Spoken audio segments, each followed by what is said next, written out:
Hi friends, welcome to Sheeba's recipes. ഇന്ന് നമുക്ക് non veg കറികളുടെയും വെജ് കറികളുടെയൊക്കെ കൂടെ കഴിക്കാൻ പറ്റിയ നല്ല ടേസ്റ്റ് ആയിട്ടുള്ളൊരു ഗാർലിക് റൈസ് ഉണ്ടാക്കുന്നത് എങ്ങനെയാണെന്ന് നോക്കാം. അപ്പോൾ ഇതിനു വേണ്ടി ഞാൻ 1 കപ്പ് ബസ്മതി റൈസ് ഒന്ന് വേവിച്ച് വെച്ചിട്ടുണ്ട്. പാകത്തിനുള്ള ഉപ്പും കൂടി ഇട്ട് വേണം വേവിക്കാൻ. നമ്മൾ ബിരിയാണിക്കൊക്കെ വേവിക്കത്തില്ല, 90% വേവിക്കാവൂ, കൂടുതൽ വേവിക്കുകയോ ചെയ്യരുത്. 250 ml കപ്പിൽ 1 കപ്പ് എടുത്തത് 200 ഗ്രാം ഉണ്ട്.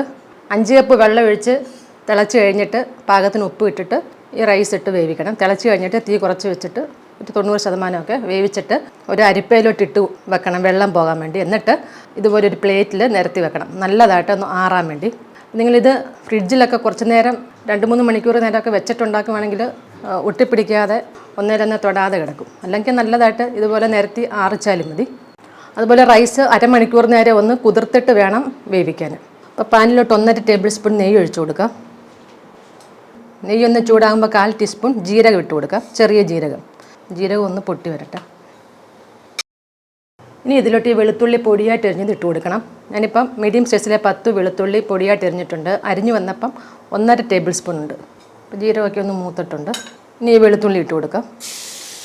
വെളുത്തുള്ളി ഒരു ഗോൾഡൻ കളറൊക്കെ ആകണം. അപ്പോൾ വെളുത്തുള്ളി ഒരു പകുതി ആയിട്ടുണ്ട്. ഇനി ഇതിലോട്ട് 2 പച്ചമുളക് എരിഞ്ഞത് ഇട്ട് കൊടുക്കാം. പച്ചമുളകും കൂടെ ചേർത്ത് ഒന്ന് വഴറ്റാം. ഇപ്പോൾ വെളുത്തുള്ളിയൊക്കെ ഒരു ഗോൾഡൻ കളറായിട്ടുണ്ട്. ഇതിലോട്ട് 3/4 ടീസ്പൂൺ കുരുമുളക് പൊടി ഇട്ട് കൊടുക്കാം. ഈ സമയത്ത് ലോ ഫ്ലെയിമിൽ വെക്കണം, ഒന്ന് ഇളക്കി കൊടുക്കാം. നല്ലതായിട്ടൊന്ന് ഇളക്കിയിട്ട് ഈ റൈസ് ചേർത്ത് കൊടുക്കാം. വെളുത്തുള്ളി ഈ ഒരു കളറാകണം. നല്ലതായിട്ടൊന്ന് ഇളക്കി കൊടുക്കാം.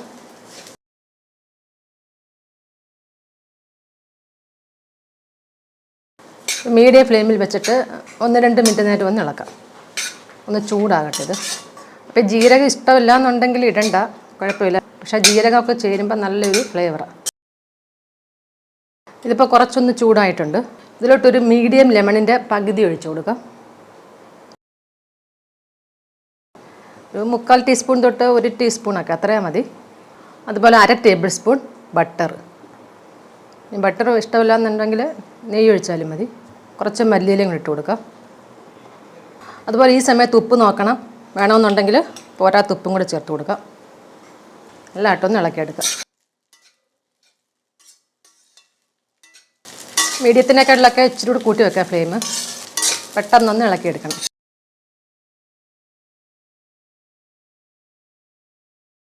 നല്ലതായിട്ട് ചൂടായിട്ടുണ്ട്, നമുക്ക് ഫ്ലെയിം ഓഫ് ചെയ്യാം. അപ്പോൾ ഇത് അടച്ച് ഇതുപോലെ ഒന്ന് കൂട്ടി വെച്ചിട്ട് 5-10 മിനിറ്റ് നേരം ഒന്ന് വെക്കാം.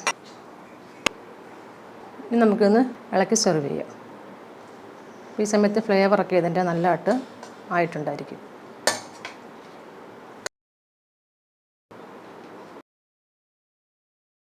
അപ്പോൾ ഇത് ഏതെങ്കിലും നോൺ വെജ് കറികളുടെ കൂട്ടത്തിൽ അല്ലെങ്കിൽ വെജ് കറികളുടെ കൂട്ടത്തിലൊക്കെ ചേർത്ത് കഴിക്കാൻ സൂപ്പർ ടേസ്റ്റാണ്. അപ്പോൾ എല്ലാവരും ഉറപ്പായിട്ട് ഒന്ന് ട്രൈ ചെയ്ത് നോക്കണം. വീഡിയോ ഇഷ്ടമായെങ്കിൽ ലൈക്ക് ചെയ്യാനും ഷെയർ ചെയ്യാനൊന്നും മറക്കരുത്. ഇത് ലിമിറ്റായിട്ട് 2 പേർക്ക് കഴിക്കാനുള്ളൊരു അളവുണ്ട്. പിന്നെ നിങ്ങളുടെ കമൻസും ഒക്കെ അറിയിക്കണേ. Thank you.